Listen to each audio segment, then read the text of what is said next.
అట్లాగే NTR 30th movie కూడా. And ఇంకో విశేషం ఏంటంటే మన శ్రీదేవి గారి కూతురు జాహ్నవి ఫస్ట్ డెబ్యూ సినిమా మన తెలుగులో తను నటిస్తుంది ఈ సినిమాలో. అట్లాగే విలన్ కూడా హిందీ యాక్టర్. చాలా మంచి కొరటాల శివ డైరెక్షన్లో ఇప్పటివరకు తను కొరటాల శివ 6వ సినిమా ఇది. రిక్షితో ప్రభాస్తో మొదలు పెడితే తర్వాత జూనియర్ ఎన్టీఆర్తో ఇది 2వ సినిమా.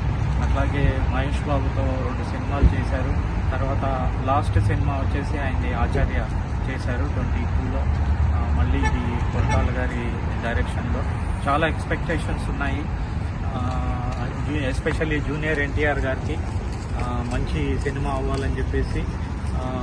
ఈ మధ్యలో కల్కి రిలీజ్ అయిన తర్వాత హయ్యెస్ట్ బుకింగ్స్ అయిన ఈ సినిమా ఇది. దేవర చాలా ఎక్స్పెక్టేషన్స్ ఉన్నాయి. దాదాపు ఇప్పటికీ 150 crores సోల్డ్ అవుట్ అయినాయి అన్నారు అడ్వాన్స్ బుకింగే. చూద్దాం మళ్ళీ సినిమా అయిన తర్వాత మళ్ళీ రివ్యూ క్లియర్గా మన అందరితో పాటు ఎవరి వ్యూస్ ఎలా ఉన్నాయి అని చెప్పేసి క్లియర్ రివ్యూ ఇస్తాము. Thank you. ఎలా ఉంది సార్ మూవీ? బాగుంది. ఎలా ఉందండి? ఎన్టీఆర్ యాక్షన్, కొరటాల డైరెక్షన్ నచ్చిందా మీకు?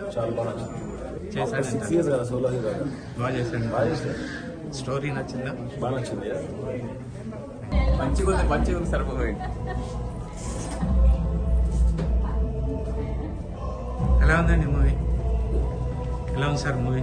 బాగుందండి. Koratala direction, NTR after 2 years action ఎలా ఉంది?